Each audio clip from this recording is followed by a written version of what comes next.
بسم الله الرحمن الرحيم. متتبعي قناة خرز عبد القادر، مرحبا بكم. تنطلقوا من جديد في حلقة جديدة كالعادة. أنا تنقول وأعوذ بالله من قلت أنا تنقول هناك جريمة مستدامة. أي واحد الجريمة اللي تيديرها المجرم يوميا، شي واحد تيقوم بواحد العمل إجرامي يوميا تولي مستدام، تياخذ منه حرفة وقاعدة وتتبع بها، تتولي جريمته يوميا مستدامة. أي ديما تأذي الطرف الآخر، ديما تأذي الناس. مثلا واحد تيبيع المخدرات في دارو أو في شي مكان، كل نهار تيجيو عنده ناس تيشريو، راه كل نهار تيرتكب جريمة في حق أي واحد تيجي عنده، لا في المخدرات ولا في الخمور اللي هي غير مرخصة بيان سور، باش نكونوا شوية واضحين. تيبيع المخدرات يوميا، وكل مرة تيبيع الواحد المخدر إلا تيرتكب جريمة ديال تجارة المخدرات يوميا. مثلا واحد السيدة عندها خدامة في الدار، خادمة بيوت، عاملة بيوت، مرة خدامة، بنت صغيرة ولا كذا، وتضربها يوميا، وتحتقرها وتتسبها وتتبيتها في الكوزينة في الدص، وتاكل الشياطة وكذا وكذا. راه جريمة تدير هذيك المرأة يوميا في حق ديك البنت هذيك، ولو تعرف راه تلقى لها القبض تقدم العدالة. واحد المثال ثالث غادي نقول لكم فيما يتعلق بالتربية اللي هي تتهمنا دابا في هذا الموضوع ديال الجريمات اليوم. واحد العائلة، الأب ما داش في ولادو، الأب عطيه غير المخدرات والشراب وداكشي، ولادو تيدير اللي بغا، ما تراجع معاهم، ما تيتبع مع الدراسة ديالهم فين وصلوا، ما تيهمو حتى شي حاجة. إلا كانت الأم حتى هي بحالو ما تداش في دوك الدراري، وحتى هي كما تنقولوا بيع الماتش، تيرتكبوا جريمة يوميا ومستدامة في حق دوك الدراري، لأن دوك الدراري بدوك التربية العوجة والما كاينش مراقبة، ما كاين حتى شي حاجة، اش غيتخرجوا؟ اش غيخرج منهم؟ مجرمين خارجين على القانون، بلي المخدرات تعاطوا السرقة. نجي هادشي من التربية، لأن هذيك التربية العوجة راها جريمة في حق دوك الدراري، ويوميا يوميا يوميا يوميا. إذن يوميا هاد الدراري اللي هما تتولي عندهم حرية يديروا اللي بغاو، يباتوا في الزنقة، يتعطلوا، ما يجيوش يكميو، والوالدين ديالهم مخلينهم على ديك الحال، راه والديهم ترتكبوا جريمة في حق دوك الدراري، لأنهم غادي يعطونا في المستقبل كما قلت لكم مجرمين. فيما يتعلق بالتربية والجريمة وعلاقتها بالتربية، الجريمة وعلاقتها بالتربية، هذا هو الموضوع ديالنا اليوم. واحد السيد جا للدائرة وقال لهم أسيدي أنا أساس في واحد الفيلا، هما اللي هار تيجيو مرة في الأسبوع، هي فيلا على جنب البحر، وكان الصيف تيجيو مرة في الأسبوع، بعض المرات تيجيو في 10 أيام، بعض المرات في 20 يوم. أنا تنجي نعس فيها. أنا عندي واحد البيت تيشوف في الشارع، بيت أي المدخل ديال الكراج حداه واحد البيت صغير، تما تنعيش أنا. تنجي تنمشي لداري وترجع، وتنمشي لداري وترجع، وتجيب ماكلتي من داري، المهم بنية هانية. ولكن أسيدي سميت شي ريحة خايبة تتخرج من داخل ديال الفيلا، وأنا ما عنديش السواد ديال الفيلا باش ندخل لداخل، ما عنديش. سميت ريحة خايبة، ما عرفت شنو كاين. الناس ديال الدائرة انتقلوا معاه لهاد المكان وشموا ديك الريحة كما شموها بعض الجيران تما، وداروا المعاينات وتيقلبوا وتيلقاو اللور ديال الفيلا واحد العمود كبير، عمود ديال الشجرة ولكن طويل وكبير، عمود محطوط. قال هاد العمود اش تيدير هنا؟ قال لهم سي الله عنهم، لان اللور ديال الفيلا واحد الساحه خاليه، وداك العمود شي واحد حطو تما وقال لهم الله عنهم انا شفتو ديك المنظر تما ما ديتهاش فيه، ما عندي ما ندير به.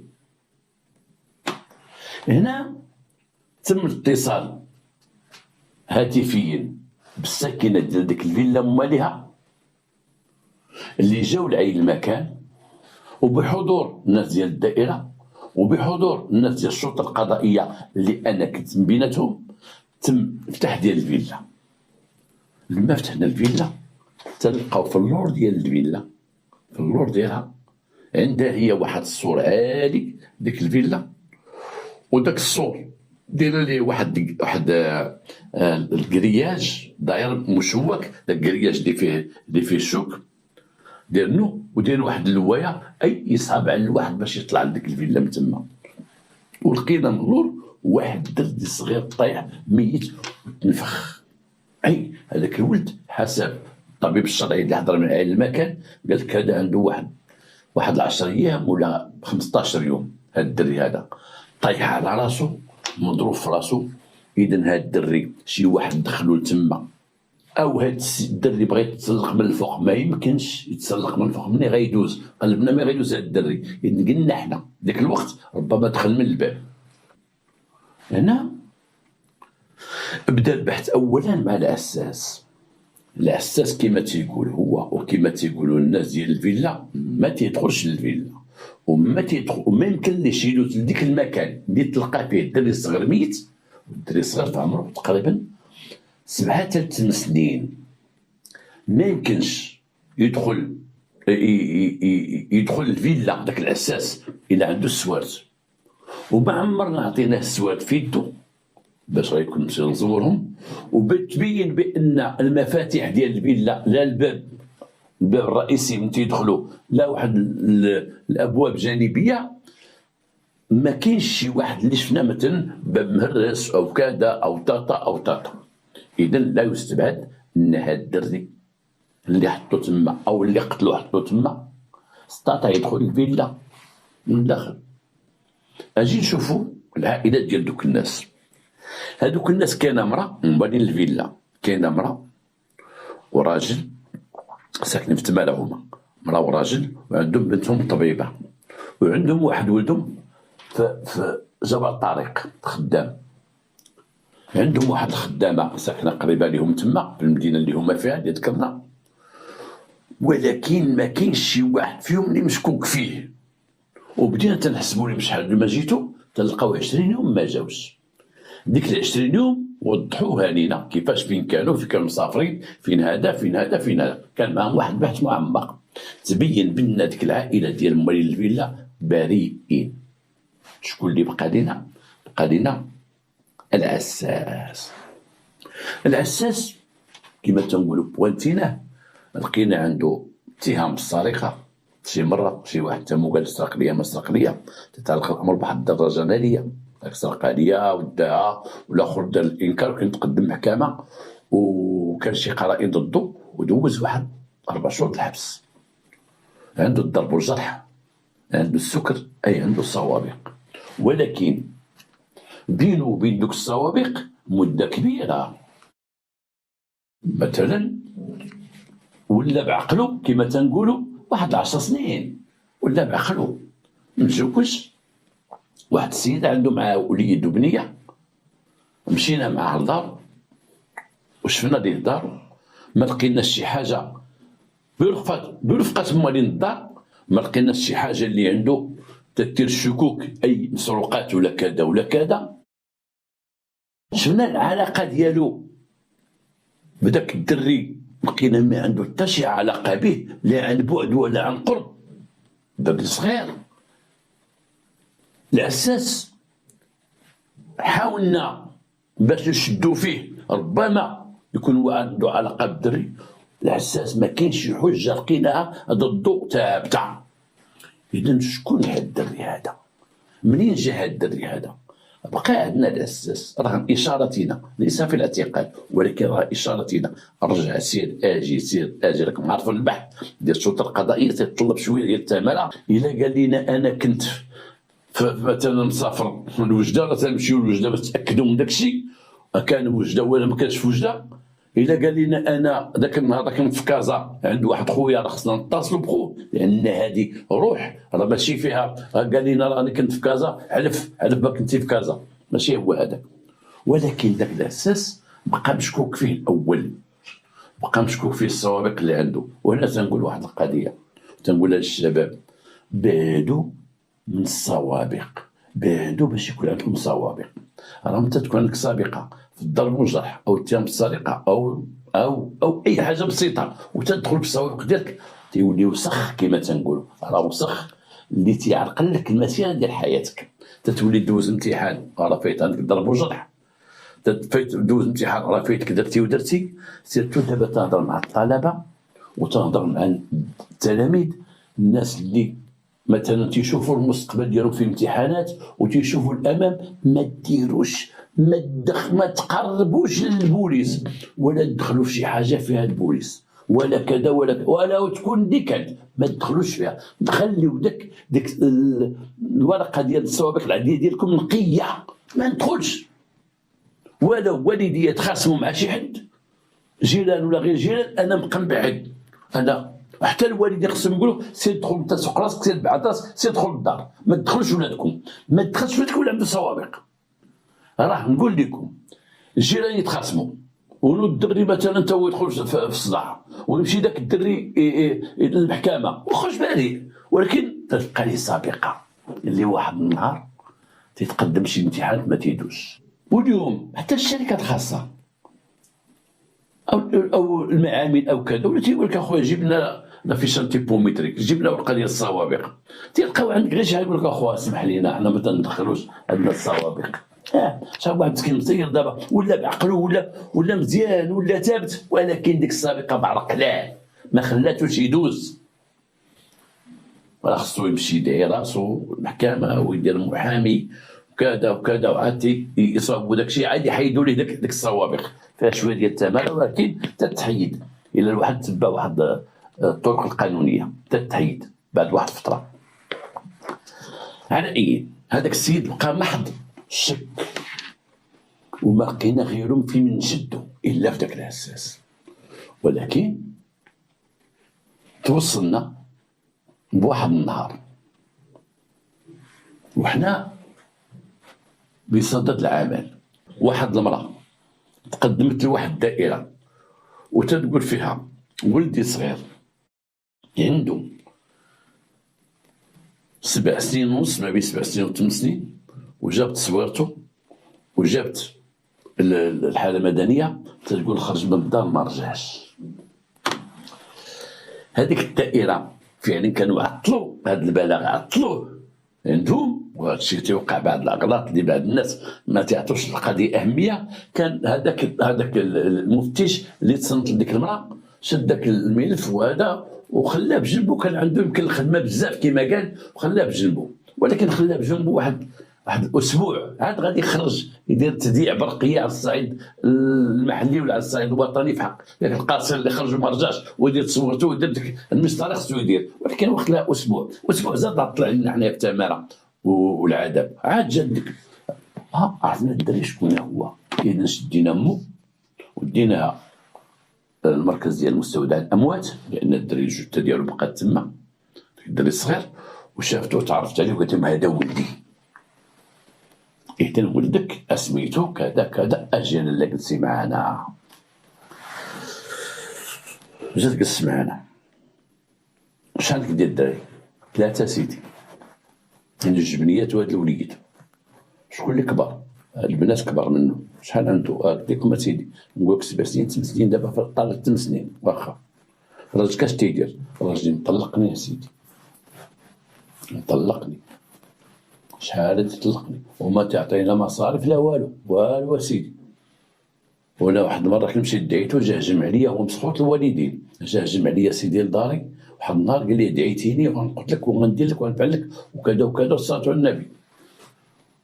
وبعض المرات تيمشي عنده ولدي هذا تيقول لي انا غنمشي نشوف با، تيمشي عنده تيجلس معاه نهار يومين 3 ايام وتيجي الدري تيقرا وسيدي اش غنقول لك، دخلناه للمدرسه وخرج، خرجوا داك المسخوط ديال بواه هو اللي خرجو. ديما صيفط لي الدري، والدري يجي عندي يجلس عنده 6 ايام 4 ايام 5 ايام سيمانه، الدري ما قراش. دري عنده 8 سنين ما قراش، وباه تيديه، ومن تيمشي عند باه سيدي تيرجع للدار.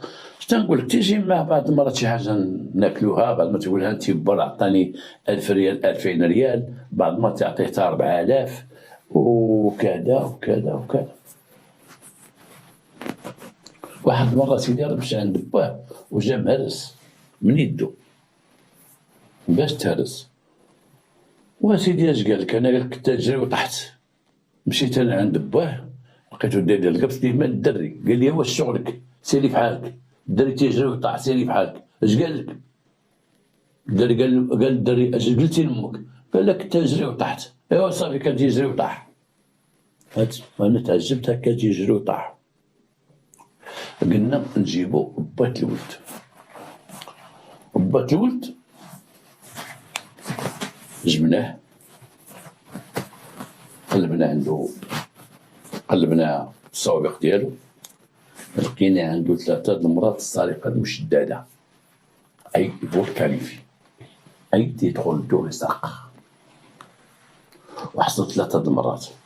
اخر واحد تحكم 4 سنين ديال الحبس، اللي من خرج من الحبس للخمره بحجه ما كانت تجي عندي وما كانش تجيب ليا وما كانش تدير فيها، ما عندها والو مسكين والو، ساكنه مع امها شغالتك. وجبناه وعرفناه بانه رجل ذو سوابق، وقلنا نشوفو الخدمه ديالو. قلنا ليه دابا من خرجتي من الحبس شنو تدير؟ وقال لك اخويا انا تنخدم دابا، ها هو الدوزان، وليت تنخدم الجرادي. كنت تنخدم الجرادي مع البلديه، وتنمشي نخدم حدا العماله حدا البلديه ودوك الجردات ديال المدينه، تيخلصني البلديه. ولكن بعض ما تيلقاني شي واحد تيجي عندي تيقول لي السلام عليكم الجارديني، تنقول له لا باس بخير، واش تمشي تخدم لي الجردات ديال الدار وانت من بكري عندك هاد الحرفه؟ لا، انا كنت في الحبس المركزي في قنيطره، تحكمت تما بديك 4 سنين، وتعرفوني الاخوان تما وهذا، وليت تنخدم ديك الجرده ديال السجن تما، وتنقاد داك الربيع اللي تكلمت به مع واحد خاينه كان قبل مني، وكنت تنعاونو. من الخرج هذاك بقيت انا شاده وتعلمت هاد الحرفه بها عايش. تمشي تخدم الجرادي. اييه مزيان. دينا عندك الفيلا، قلنا ليه ورينا الجرادي في شي فيلا او اللي عنده جده خدمتي عنده، ورينا. قال لك واخا. مشيت قال لك اسي خدمت 3 فيلا، دقينا على مول الفيلا خرجتها معكم السلام. هاد السيد تعرفو؟ ايه جارديني، كان جا عندي شي مرات. جارديني ايه جا واخا. طلعنا السيد الطوموبيل، قلنا السيد عمرك ما تعرفتي سي سارقه ولا شي حاجه؟ لا سيدي عمري ما تعرفت. ورينا فيلا اخرى، دوزنا على شي 4 الفيلات اللي تدوزنا عليهم. وتنقول لي ما بين الفيلا والفيلا شهرين، هادي ياك، وما بين هادي وهادي 3 شهور. انت اذا تخدم دابا مبقيتش في البلديه وليتي في الفيلا، مبقيتيش في البلديه قلتي، وليتي غتخدم على الفيلات، خرجتي من البلديه، اذا خصك او موان في الشهر تخدم 2 فيلات ولا 3، ولكن من بين هادي وهادي شهرين، ما بين هادي 3 شهور، من بين هادي 4 شهور. مفهمناش. جبنا هاد الفيلا المعنيه اللي فيها الدري طاح، قلنا لها هاد الفيلا خدمتي فيها؟ قالت لا سيدي عمري ما خدمت. اجي الاساس، هو يخرج الاساس، اجي يخرج زيد تعرف هذا؟ جارديني عمرو خدم هنا؟ خدم هنا 2 مرات، خدم هنايا. وعلاش قلت انت ما خدمتش في هاد الفيلا؟ واخويا ما عقلت الصراحه، ما عقلتش هاد الفيلا خدمتي فيها؟ لا ما عقلتش اخويا. وانت ما عقلوك.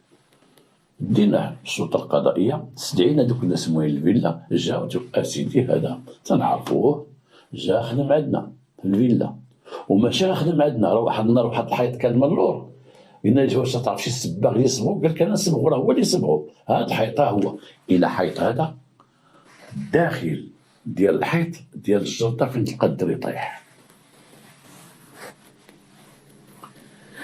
اذن عنده هو بيكالا، عنده الدوزان، وتيدور على الجرادي تيقول جارديني جارديني وتيدور على الفيلا، وديك الفيلا نكرها، انكر ديك الفيلا. حنا هنا بقينا رجعنا لحاجه اخرى، تنشوفوا الفيلات اللي تعرضوا للسرقه بالتسلق، لانه هاد الفيلا هادي المفاتيح ماشي مزوره، تحط المفاتيح وتنفيلا اللي عندها في التسلق. تكلفنا واحد الفريق يقلب لنا على الشكايات اللي فيهم الفيلات اللي تعرضوا للسرقه، باش نشوفوا ياك ما هذا هو الجارديني اللي كان عندهم فاش سرقوا. ومشينا معاه لدارو، مشينا معاه لدارو، قلبنا عليه الدويره فين ساكن، تلقاو بعد الحوايج ما عمرو كان يكسبهم، دي باز كان ديك الساعه الدي في دي عنده 4 ديال لي دي في دي جداد، ديما طلع شي حوايج ما ديالوش وماشي ديالو، دي بيجو والحوايج محطوطين وداك الشيء ديالو في واحد البيت. قلنا لي شوف هاد الشيء هذا ديال من؟ قال لك انا تنبيع ونشري وتندور شويه وكذا وكذا. اش تبيع وتشري؟ هاد الحوايج تبيع وتشري، كانت بياسه انا ديال 2000 درهم 3000 درهم جا معاه هنايا، تتبيع وتشري تقول لينا. خرجنا تبعنا واحد السيد، شكون اللي كاري ليه؟ قلنا ليه ودي سد ما سد كد ما كد، قال لنا ودي الله يرحم والديكم واش الطريقه القديمه مسدوده، حيت انا ساكن حداه هنايا. شكون البوليس جاو سدوا الدار، راه واحد الناس سدوا لي الدار هذه، واحد مسحوط الوالدين بقات لي عام وانا في المحكمه تحليتها، وهذا راه سكن عندي. واش قلنا لي لا حنا غنديو على بيجي ونشوفوا معاه نبحثوا معاه وكذا وكذا وكذا وكذا وكذا. شافنا تنخرجوا بعض الحوايج، هذاك الشيء داك مول الدار تنخرجوا بعض الحوايج اللي هي مشكوك فيهم ديال السرقه، تنركبوا من الطوموبيل. ويجي عند واحد الانسبكتور تعرفو سلم عليه قال لي لاباس بخير، قال لي شوفوا هذا راه شفار، الناس كاع تيقولوا شفار، تيجي في الليل 3 الصباح 4 الصباح تيبقى يدخل الحوايج، راه شفار. حنا عندنا ما يثبت بان السيد شفار، لان كاين دوك الحوايج اللي كاين عنده بانها مسروقه، حوايج مسروقه ما بقاش يجاوب عليها. اش معنى الحوايج كاع اللي عنده اللي هما مشكوك فيهم وكانت كثيره وزيناهم وديناهم الشرطه القضائيه. الاخوان الفريق اللي مكلف بالبحث جبد لنا شي 4 ولا 5 فيلات مسروقين. عيطنا على مواليهم وعاودنا شفنا بحضر المعاينه اللي دار الضباط اللي مشاو داروا المعاينه السرقه، دارهم كيفاش كانت السرقه. تلقاو ديما الشفار دخل من واحد البلاصه ما يمكنش يدخل فيها راجل. كنا حتى الاخوان بقات تقول ودي حنا كنا شاكين في واحد عنده قرد عنده اللي تيطلع شي قرد يدخل يحل ليه الباب وداك الشيء وهذا وهذا، او سهل ليه عمليه السرقه. احنا حطينا امام الواقع، قلنا ليه انت شفار وتتلعب هذا اللعب. قلنا ليه ولدك هو هاد الدري قد يدخل من دوك الشريجمات ودوك التقيبات وكذا وكذا، لا يستبعد. والشفار هذه ان جاو الناس بعد الناس مشاو المسروقات تعرفوا على بعض الحوايج، هذا الكاس ديالنا، هذه ديالنا، هذه ديالنا، هذه ديالنا. اذا انت تكوانسيتي في القنت ما عندك ما تقول قلنا شنو كاين. قال لك اودي هادشي لا عطا الله، وانا راك عارف الصوابق ديالي وانا شفار. شكون اللي كان تيعاونك؟ الدري. وكي تدير للدري وكي تيدير للدري تخينا تهز مع هذوك الحوايج ديال جارديني، وتهز مع داك العمود، وداك العمود في الراس ديالو هو عمود هكا، عمود والراس ديالو ديال هكا ديال الشجره، عمود الشجره ولكن خارجين منه جوج ديال هكا. اش تيدير؟ تيجلس الدري تيشد في دوك جوج خرجات وتيهز الدري تيهزو بلاصه فين ديال وتا تيقربوا الفوق ويطلعوا فوق شي حيط باش الدري تينقز من الداخل، وتيقلب الدري منين ينقز لداخل الفيلا. ومن تيدخل يحل شي باب ديال لقاه محلول، اي باب لقاه محلول، الكوزينه البيت الصابون وكذا باش يدخل لداخل. اش تيدير ليه هو ملي تيدخل؟ تيرمي ليه واحد القنبه، تيبقى الدري يجمع اللي لقى ويضرب في واحد القفه، والاخر تيجبد حتى تيكمل وتيرمي للدري باش تيعاود يطلعو هو وتلقى ليه بالعمود. فيلات الدري ولدو سهل ليه باش يدخل عنده، كان شي حاجه ثمينه تقول يدخل، تيعاود ينقص هو ويدخل ديك الكوده اللي تيعاون بها، وديك ديك العصا اللي تيدي تيقلب على المداخل من يدخل الفيلات، من داك الشرجم، من ديك الطاقه، من داك الحيط، من داك باستعانه بالدري. الدري هو اللي تيدخل لداخل. الى الدري لقى كيفاش يدخل الفيلا لداخل تيدخل، ما لقاش تيجبد الدري وتيعاود يطلع هو، تيدير العمود وتيطلع وتيدخل تيفرع وتيحط داك الشيء كله اللي تيخرج، وتيكلف الدري بالقفه، تيقول له دير في القفه وكروشيا، تيعاود ينزل هو من الفوق لتحت ويعاود يجبد. كانت عمليات ديال السرقه خطيره، ولكن اهم السرقات اللي دار باستعانه بالدري. ما تيقلبش هو يفرع الفيلا كذا ولا كذا، ولكن تيقلب يدخل الفيلات من واحد الجهه. قد هو يدخل، كاينه فيلات تخلي بوحدو، قد يدخل تيقوم بالعمليه والدري تيبقى برا راد البال، داير معاه اذا كان جاي شي حد ولا شي حاجه واحد الاشاره، لانه كان عاطي للدري واحد لا تعرفوا داك الناي اللي كان ديال البلاستيك، كان الدري تيهزو معاه، الا كان شي واحد ديه الدري تيبقى تيصفر باش مرصا ما تصيفرش، ما ديرش. ولا ما قد شيء ما لقاش شي مدخل تيدخل الدري على كل شي بالكون شي حاجه واعترف داك الشيء. اش وقع لي في ديك الفيلا هذيك الفيلا عرفها ودرسها الوقت اللي خدم فيها، وعرف الاساس ديالها، راقبو فوقاش تيخرج فوقاش تيمشي. شاف الاساس واحد الوقت مشى هو يدور الفيلا وكاين فيها واحد الساحه خلاء، هو يهز الدري لما طلع الفوق بقى تيقلب، هبط فوق واحد نقص واحد فوق واحد الكراج، سطح ديال واحد الكراج ديال الطوموبيلات، وبقى تيقلب منين غيدوز باش غيهبط كاينه واحد اللوايه تما مزروعه، قال لي ملي غندوز كاين واحد اللوايه، قال لي هبط مع اللوايه. الدري هبط شد في ديك اللوايه وهي عاليه، ترس اللوايه طاح الدري طاح على راسو، بقى تما مشد هو تيغوت على الدري ما جاوبو شي، ما لقى كيدير ليه، دار داك العمود هو وبقى تيجبد على العمود تطلع، وطاح الدري طلع ليه تما ورجع في حالاتو. شاف الدري الدمايات راسو مايات، وحط العمود وسد. ما بقاش تيهمو ولدو، ما بقاش، ولا تيجي حدا الدار تيترقب. وقف شي جبرات مع العساس، قالك واحد المره طلبو كارو، وواحد المره قال لي واش هاد الناس ما غيصوبوش الجرده، قال لي لا ومشى. وديك الساعه الدري عنده داخل ما لقاش كيدير الدري، ما لقاش كيخرج الدري، ما لقاش. كان خدام تيبلاني كيفاش يدير الدري، خدام تيبلاني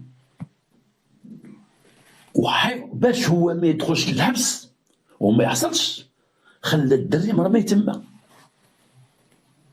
وكان عليه كاع يربطوه ويجروه ولا يدير شي حاجه ويهزوه ويديه. لا ما بغاش يغامر بحريته، ولكن غامر بالعاطفه ديالو، غامر بالابوه ديالو، وخلى الدري تما تقريبا كيما قلنا ذاك الوقت واحد 15 يوم، ما بين 11 15 يوم والدري تما، وهو تيتحيل كي يديرو. في الاخر سقر قال خليه ما يهمش، ما شافني ما شفتو، يخرجوه ديك الساعه حنا نتعرفوا عليه وكذا وكذا وكذا كذا.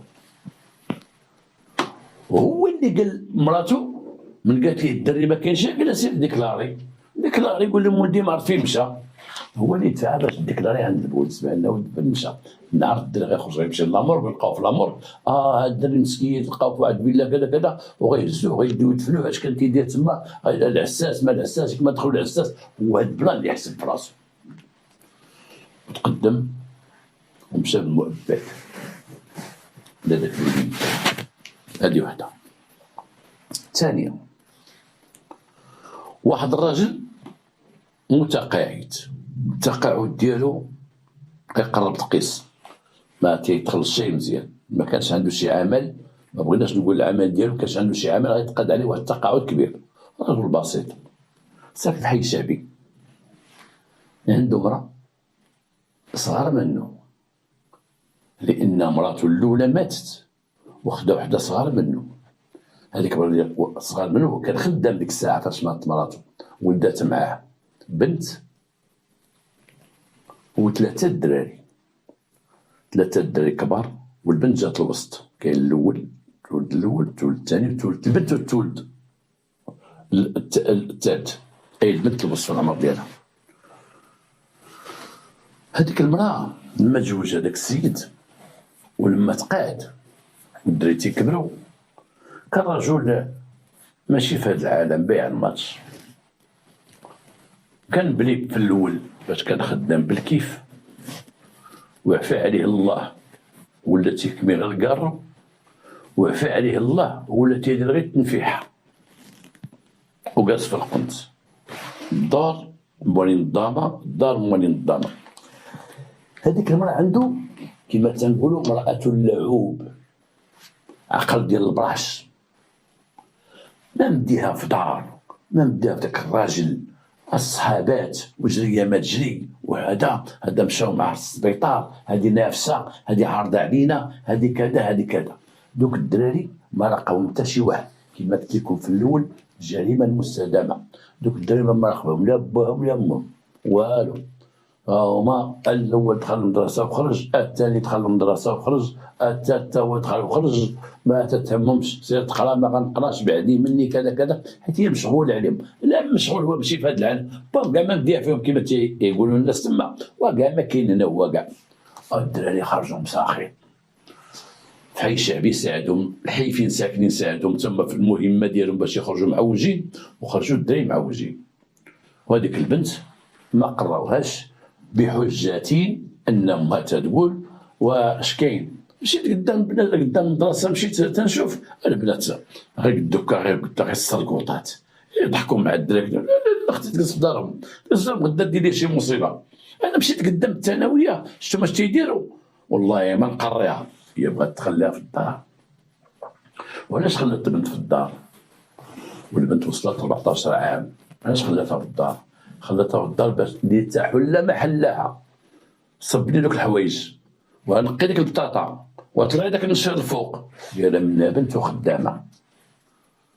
هذيك البنت ولات بنت وخدامه في دارهم، امها خدامه لها ديري هزي حطي ديري فين غادا، حطي داكشي. بزاف الناس عندهم هذا المشكل هذا، تبقى البنت المراه تولي معكازه، تكب كل شيء على البنت واخا تكون باقا صحيحه. وديري هذا هزيتك من تما، صب الخميجه ديال خوك. ديك البنت ولات تتعرض للعنف والسب والقتل من دوك خوتها ثلاثه. فين قميصي ما صبنتيهاش، واك السروال تحدي ما كيما حديش، واش طيبتو اليوم. ديك البنت مسكينه ولات ديك الدار تتموت مع دوك الساخيط. الام فين هي؟ راه هي تجري. هذيك الام دبرت لولدها مشاريع، لما خرجوا بلا قرايه، لما خرجوا تيكميو والحشيش والروينه، بقات تتعاونهم، تدبرت كل واحد دات ليه المشروع ديالو. الاول تيبيع الديتاي حدا واحد السويقه، الثاني تيبيع الديتاي بلاصه الكيران، والثالث تيبيع الديتاي وهو الصغير فيهم، غير في القهاوي هالت بيديه، كلهم تيبيعوا الديتاي. وتيجيو العشيه للدار، داك الصغير ما تيشرب شاي، ولكن الكبار بجوج تيشربوا، تيجيبوا معاهم ماء. ديك الميكا فيها خوادريه، صوبي هاد الستردين، صوبي شوفي قلي غير شويه، تيحطوا الشراب. خوادريه ديري شي شلاضه، ديري شي شلاضه.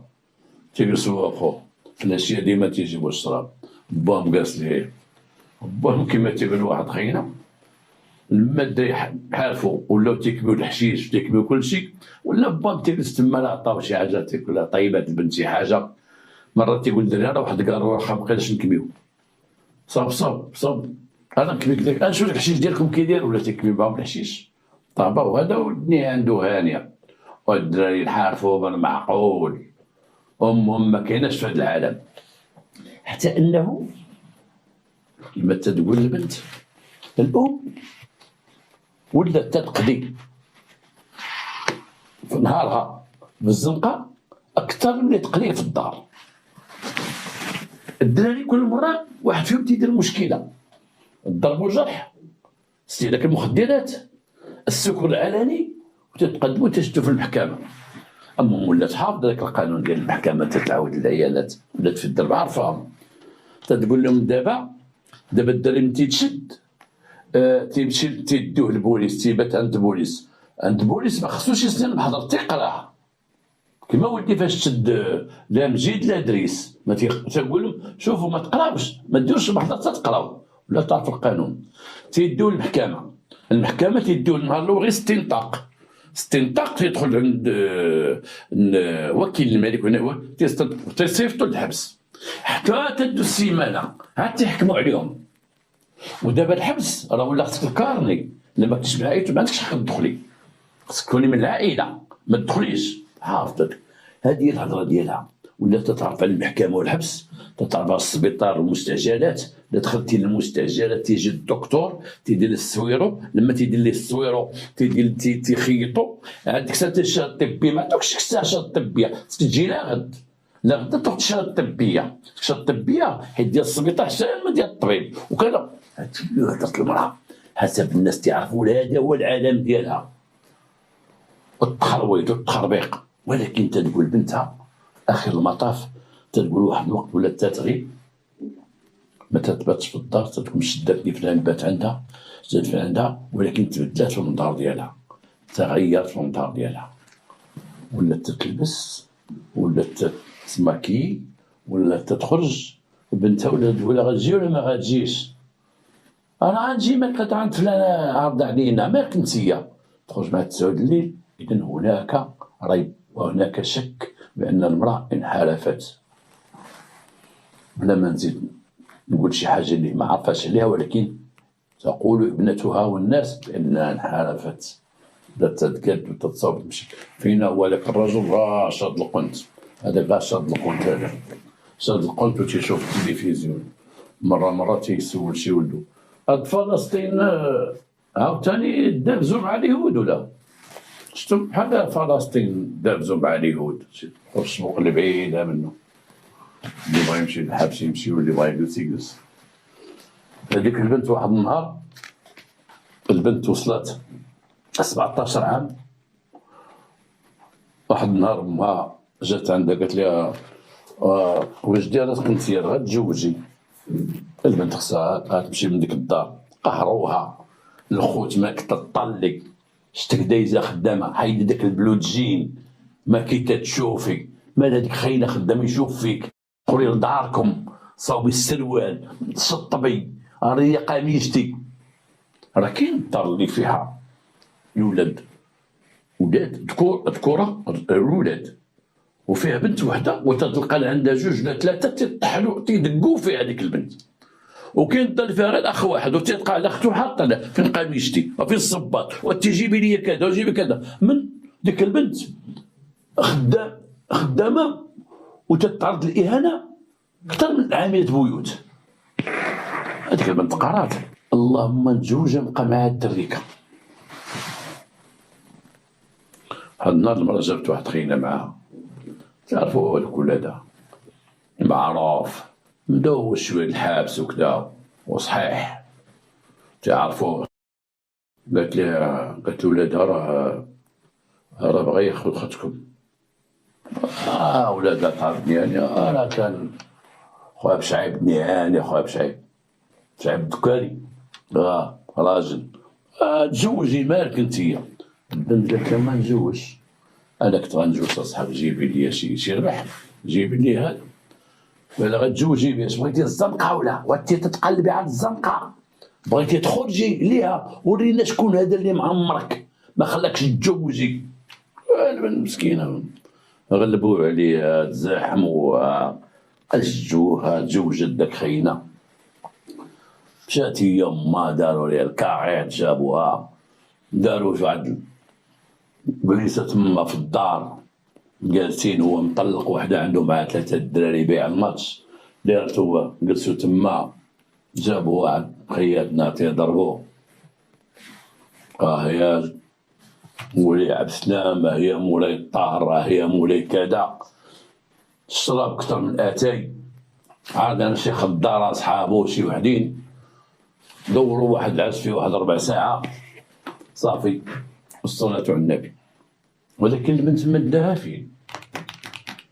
أول نهار بعدا كيما تنقول نهار الليلة د الروح كانت تما في ديك الدار. هذيك الليلة د الروح وقع واحد المشكل، بقات مشكل كبير وقع للبنت، لأن هي ما قاداش على الزواج. دابا باش يديوها لي جيرجونس في الليل، لي جيرجونس عنف طردات ليها البنت هادي. داو البنت وجابوها للدار، بقات البنت تقريبا واحد 15 يوم عاد شدت راسها.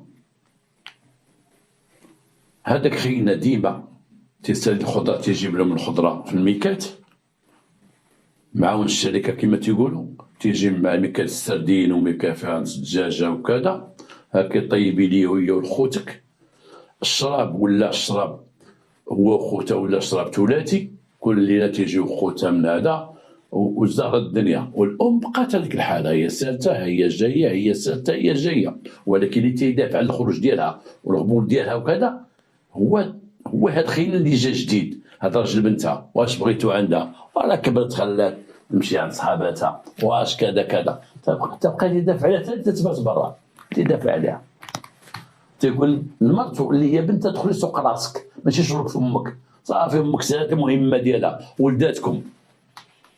والام تتفتخر ديك الساعه في الزنقه، تقول عندي العزاله، انا عندي الكارت كورات. بزاف عيال شفتهم تيقولوا هاد الهضره هادي من دوك اللي ولادهم غير شمكاله تيدوروا في الزنقه وغير بحبسيه، تتقول لك عندي السبوعه، عندي رجال. يهضر شي واحد يعطيوه، تتشوف هي غير العنف، ولادها غير العنف، غير الحرب. شوف العزاله هذوك، وعندي السبوعه عنده الماستر وعنده الدكتوره وعنده، لا غير قاد يدخل الحبس ويخرج، تقول عندها هي شي حاجه، راه عندي السبوعه اللي يدقوه. يهضر مع واحد الزنقه، انا نخرجهم لك، راهم في الدار، راه جالس يجي يدير لك ويدير لك. تيفتخروا بولادهم المجرمين بانهم قوه رادعه عندهم هما اتجاه الاخرين. هذه هي هضرتها. البنت حملت ولكن الحمل ديالها كان في مشاكل، والطبيب قال لهم هاد البنت الا زادت كملت 9 شهور غتموت، انها صغيره بزاف وضعيفه وما قاداش. الطبيب قال لهم هاد الدري اما حيدناش، الا ما وقع اجهاض طبي، ما حيدناش الدري غيموت، والبنت غتموت ويموت التيلاد. حيدوا لها، داروا سيزاريان وحيدوا الدري. الاخر هنا قال لهم البنت ما قاداش، انا ما قدش نعيش انا مع البنت هكا، عمليه قداش وكذا وطاطا وطاطا وطاطا. قال لهم انا نطلق. امها قالت ليه نطلق، حيت ورا الدفاع ديالها وصديقها وشنو علاقته اللي بها الله اعلم. مشات هي والبنت طلقوا، جابوا البنت صافي طلقتي جلست للدار. بقات لما البنت طلق جلست للدار، ما بقاش هذيك شنو تصبلين وديرين وديري، اخدمي على راسك ودي دبري على راسك، جالسه قدامي انت طلقتي، ها صافي تهنيتي جلسي للارض. خوتها تنقوا عليها، ما تقوليش طلقتي غتولي تعيقي علينا وكذا وكذا بهاد الدار، دبر راسك. البنت قالت لهم انا ندبر على خدمه، نخرج ندبر على راسي وكذا وكذا. سير دبري على راسك. تلاقات مع واحد صاحبتها بدات تخرج تدبر على راسها على خدمه من نوع خاص. هذيك البنت اللي تصاحبت معها بنت دربهم حتى هي بايعه الماتش وموميس، تخرج تدبر على راسها بديك الكلمه ديال تدبر على راسها، فهمتوها؟ حتى اخرى ولات تدبر على راسها. مشيت قصار وكذا، تغيب يومين 3 ايام، ودات هذه خيتي معاها في هذا الميدان، ولات تشرب حتى هي، ولات تجي للدار تما، تجي تدخل ولا عندها بوست صحيح اللي هضر ما تقول لي ما كاش كاين. وكانت تقول لامها على حسب قولها، هي تقول كانت تقول كان وليت ما تنشرب وتنطفق هذيك حياتي اللي دوزت وفين طوحوني وفين دخلوني وفين تجي تجبد فلوس تقول لهم هاك فلوس الدار هاك تقول دبر على راسك سيري مع فلانه انت اللي وليتي فلانه فين وصلتني هاك هي فلوس الدار يلا شي كنتي باغيه مني وشدي وراه عارفك انت انا تنخرج وتنجيب تخرجي كاع ما تجيبي فابور. شوف الام كيفاش ولات مع بنتها بقات البنت هذاك الحال. واحد النهار البنت فاقت من قلبها فاقت عيات من هاد الحياة ديال الدل وديال الدعارة وديال الفساد وتخرج وتبات هنا وتجي سكرانة وهي كانت جميلة ديك البنت شافت راسها تاكل العصا اجدات مشات لواحد الاستاذ اللي هو صديقي واللي هو شرح لي هاد القضية هادي وعاودها ليا ونعت ديال البنت وبحثت بحث دقيق حول هاد الشيء تنقول لكم وتأكد ديال صحته. مشات عنده قالت له استاذي راجل مزيان راجل طيب راجل كذا وراجل هذا وهذا الله يطول عمرك راه عندكم الجمعيه وقف معايا في هاد الجمعيه ديروا لي شي حل يعطوني شي خدمه يعاونوني انا ما بغيتش نكون بنت فاسده انا ما بغيتش نبقى خارج الشارع تندير هادشي بز مني تندير هادشي فوق قلبي الفقر والضغط هو اللي دفعني لهاد الشيء. السيد تفهمها مزيان وعاد قضيتها على واحد الجمعيه كنديرها الجمعيه ديال الاحسان اللي تنحييهم من المنبر وشدوا ديك البنت وقال اش غديري يا بنتي. لما جاو الجامعه وشافوا البنت صالحه والبنت ما تستاهل شيء حسب الهندام ديال الوجه ديالها وشدوها وقال لها غندخلوك لواحد المدرسه ديال الكوافور تزين ديال العرائس وتزين ديال العيالات وكذا حنا غنخلصوا عليك وغنعاونوك شويه باش تبقي هاد الايام اللي نتيا فتما غنعاونوك باش ما تنحرفيش وتبقي تقلبي على الفلوس من جهه اخرى. وقفات مع الجمعيه وقف مع داك السيد تعاونها مزيان وبقات البنت تما خدامه حتى دوزت واحد المده واحد 4 شهور ولا 5 شهور وشدات راسها وخدات واحد الدبلوم ديالها لان كانت مثابره. تقول السيده واحد الاستاذه من دوك اللي كانوا تيعلموها هاد الفن ديال الحلاقه والتزيين تقول بانها اللي دارتها في راسها غير توري هاد الحاجه راه دخلتها في راسها وبعد ما حتى ولاو الكليان تيبغوها هي. سكنت بوحدها وعاشت بوحدها وضربات هذيك العائله. بعض المرات تتلاقى شي واحد ذو قوه مسخيط تسلمها تعطيه شي 100 درهم تقول بعدوا مني امها بقات لك الحاله ديال هذيك امها وداك باها وداك الشيء ودفعت كل شيء وما رحمتهمش تقول علاش غنرجع عندهم انا غنرجعوا ثاني راه باقي هما لقاو سعادتهم في داك الشيء لقاو السعاده ديالهم في ديك الحياه. الام خارجه داخله الاخرين في العشيه من الديطاي جاي معاه يطرو داك الاب باش يطلقوا تلقاو حياتهم. كاين واحد المثل تيقول ذو العقل يشقى في النعيم بعقله واخو الجهاله في الشقاوه ينعمي. غادي نشرحها واخا راكم عارفينها مع احتراماتي لكم. ذو العقل يشقى في النعيم بعقله اللي عنده العقل هو في النعيم ولكن عقله ما تيهنيش واخا هو في الجنه عقله ما تيهنيش عنده العقل. ذو العقل يشقى في النعيم بعقله واخو الجهاله في الشقاوة ينعمي. والجهل راه في الشقاوة نعم بحال شي بوهالي استغفر الله العظيم ولا شي واحد جالس في واحد حاشاكم هازكم راه في واحد الزباله تيبقى داكشي وجالس في الزباله ونعس على كارطونه والزباله حدا الكلاب والمشاش والدبال وعاد في الشقاوة ينعمي. كاين اللي في تماره كحله هو عايش بديك التماره عرفتي حسبه بخير يجيب يطرو في الليل يشد القند يشرب يتلوح في الكارطونه ينعس كذا بخير. ذو العقل يشقى في النعيم بعقله واخو الجهاله في الشقاوه ينعمي. هذوك بغاو ديك الشقاوه بغاو ديك الحياه هاد البنت ما بغاتهاش عندها العقل بغات تعيش في النعيم وعاشت في النعيم الحمد لله دابا وباقى في النعيم وقدامها واحد المستقبل كبير. نتمنى من الله هذيك البنت يكمل عليها الله بخير. نتمنى هذه الحلقه تفيدكم وديما تقولوا تنقلب الافاده بزاف. والسلام عليكم ورحمه الله.